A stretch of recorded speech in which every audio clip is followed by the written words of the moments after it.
Hi, welcome back to my channel. We're moving on to the second part of my declutter series.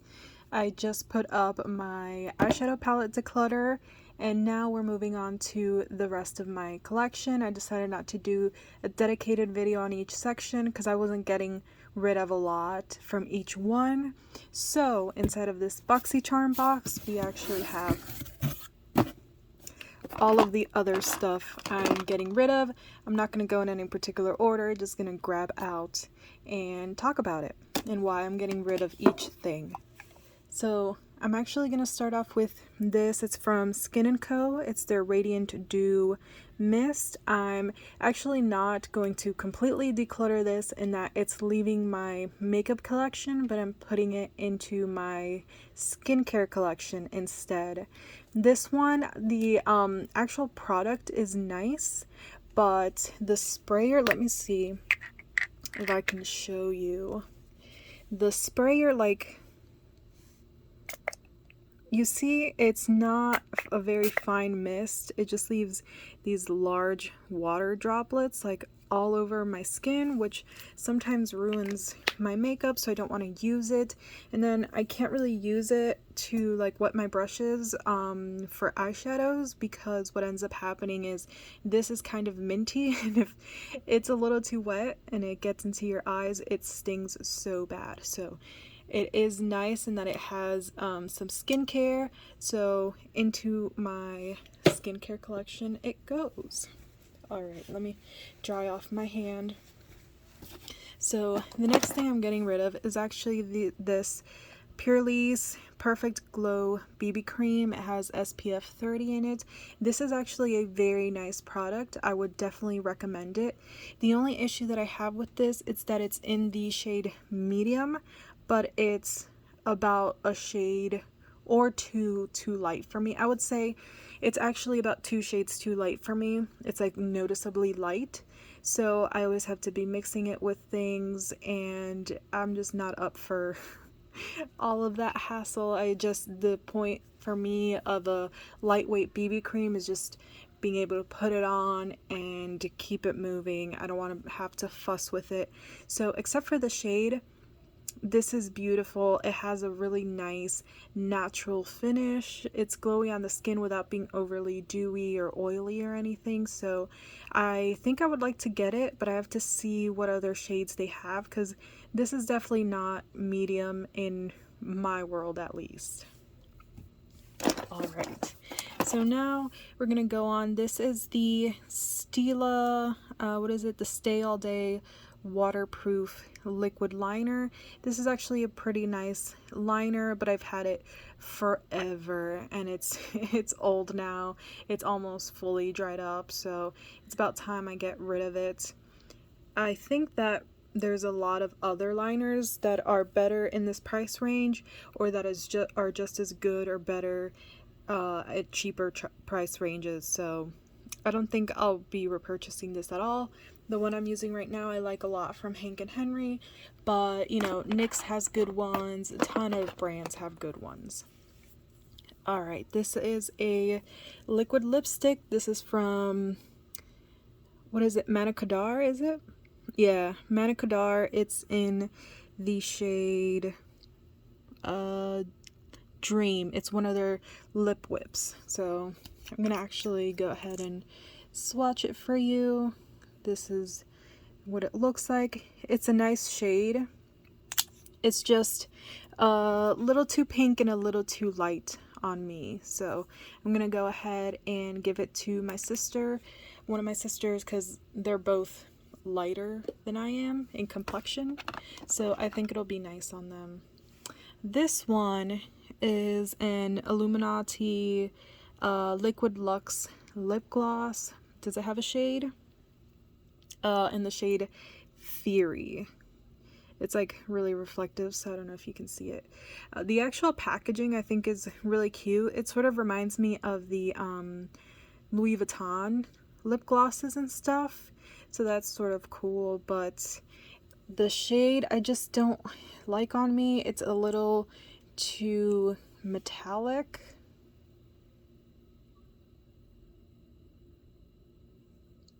know if you can see. So it looks super metallic on the lips, and if a lip product like this, like a lip gloss, is going to have like glitter in it, I like it to be more like sparse, ethereal glitter. Also, this is kind of thick, and it doesn't even have like a huge, like nice, juicy, glossy effect. It's more just metallic. So I'm not really into it. I'm gonna see if one of my sisters likes it though. So that's leaving. Next is this Becca, rest in peace Becca, the Evermatte Poreless Primer. I had this occasionally for if I did someone's makeup and they had extremely oily skin, because this product is really heavy duty. That's why I had the little travel size, because I very rarely used it. Because rarely do I think someone actually needs something this heavy. I myself have dry skin and I don't really do makeup on other people anymore, so it's time I got rid of it. The only other primer in this is this No Problem primer from Touch in Sol. I have a lot of primers from Touch in Sol that I enjoy, and this is not a bad primer at all.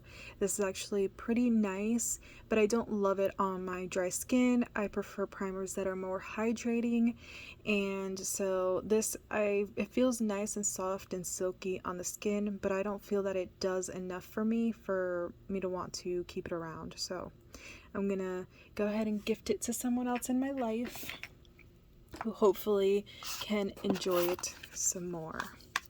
Alright, this is from Ciate London. I have a lot of products from Ciate that I really like.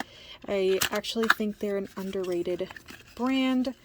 This though, this is the Glow 2 highlighter in the shade Moon Dust. It's back here. It's just a single pan. It's supposed to go in like a Z palette or something. I can swatch it for you guys.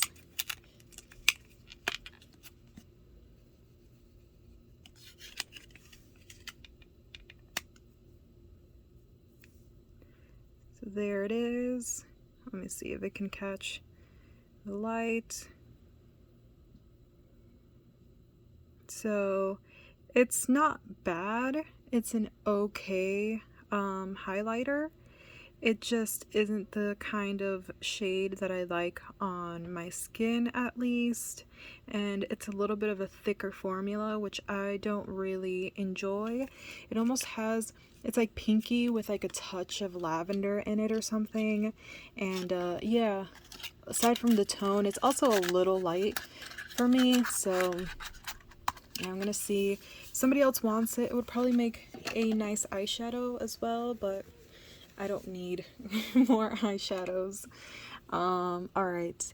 This is lip liner from Bodyography in the shade Pouty.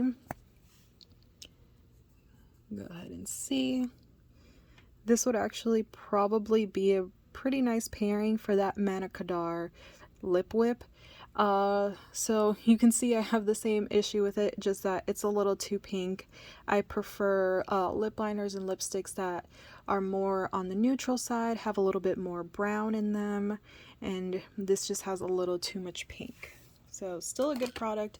One of my sisters will enjoy it, whoever takes the lip whip most likely, but it is not for me. Okay, I should have cleaned this off.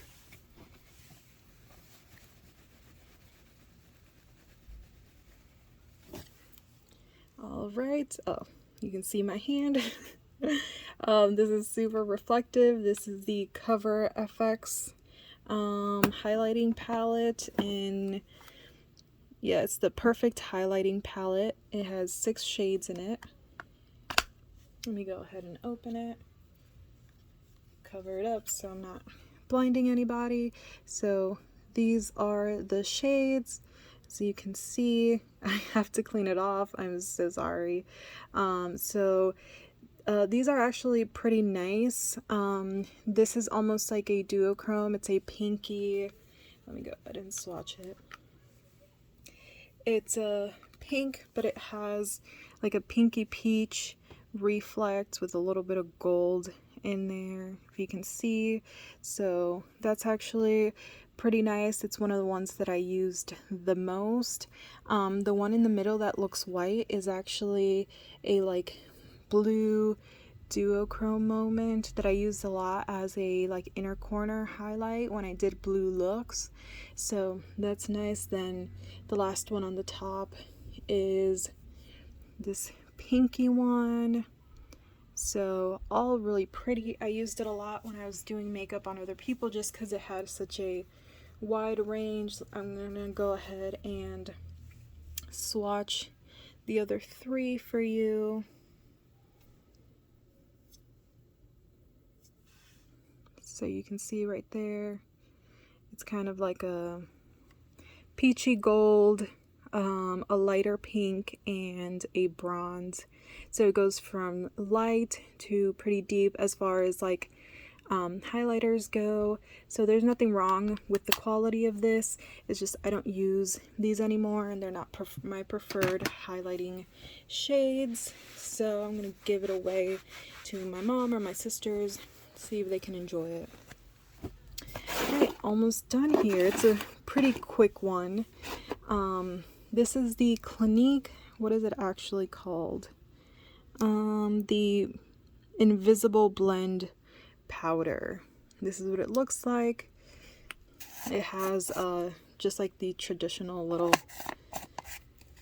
sifter, and there's not a ton left in there. I'm actually going to go ahead and throw this out because although the effect of this powder is pretty nice, it does have a little bit of a tint to it. It's not translucent, and I mostly only use these like loose setting powders under my eyes, and this tends to darken whatever concealer I put on, which is not ideal. It would be nice on the face, but I don't really set my face anymore, so this is just getting thrown out. Alright, the two products that are left are both base products. This is another Becca. This is the Becca Ultimate Coverage 24-Hour Foundation. This one is in the shade Bamboo. So I don't know why I thought I was this shade. I do this quite often. I always get things that are too dark or too light. First of all, I barely use foundation anymore. Definitely not something as full coverage as this. Right now what I'm preferring is just correcting what I want to with a concealer, and then if I use any base product, it's more of a BB cream or a tinted moisturizer, tinted hydrator, that kind of a thing. So something this full coverage isn't a product that I use anymore. So besides the shade, there is that. I found it to be heavy on my skin, a little bit cakey, was not my favorite. So this is going to go. I'm not sure. I'm going to see if anyone in my life wants it, if it matches any of them, but it's definitely not going to be in my collection anymore. The very last one is this tinted moisturizer by Studio Makeup. I'm going to take it out of its box. This is what it looks like. It's in the shade, what is it? It actually doesn't say what shade it is. That is so weird. You would think it would. So, I don't know. It probably said some kind of medium if I chose it. But let me go ahead and put a little on the back of my hand, because that is the shade, which we can see is definitely not mine. And even though it's a tinted moisturizer, if I blend it in, it's still too dark. See, and it would probably make a nice like cream bronzer, and now I'm sort of wanting to keep it for that purpose. Now that I thought of that, for whatever reason, go ahead and see what it looks like. That's actually a very nice tone for a bronzer. So, plot twist, I am going to keep it. I'm just gonna go ahead and move it from my foundations over to my bronzers. And yeah, if I don't end up liking it as a bronzer, I will just go ahead and then pass it on to someone else. But I think since it's a tinted moisturizer, it will blend really nicely into the skin. So I'm excited to try it for that purpose. So let's go ahead, stick it back in its box, and set it aside.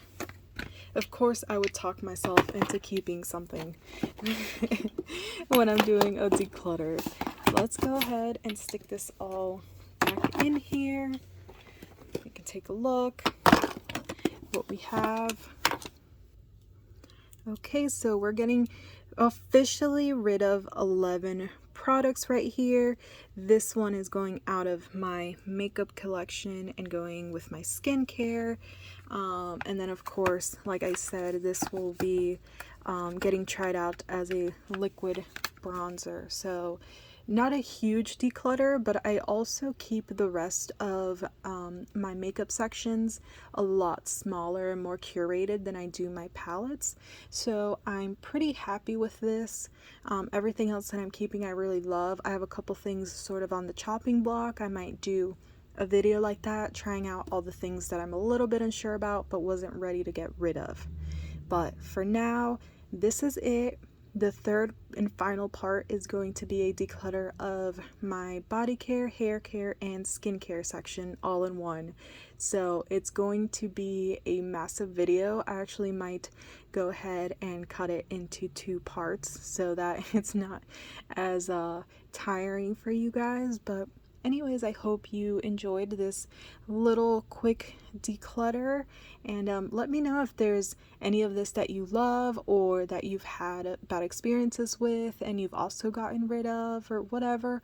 Just to start a little discourse in the comments. But anyways, I hope you guys are having a great day, and I'll see you next time. Bye!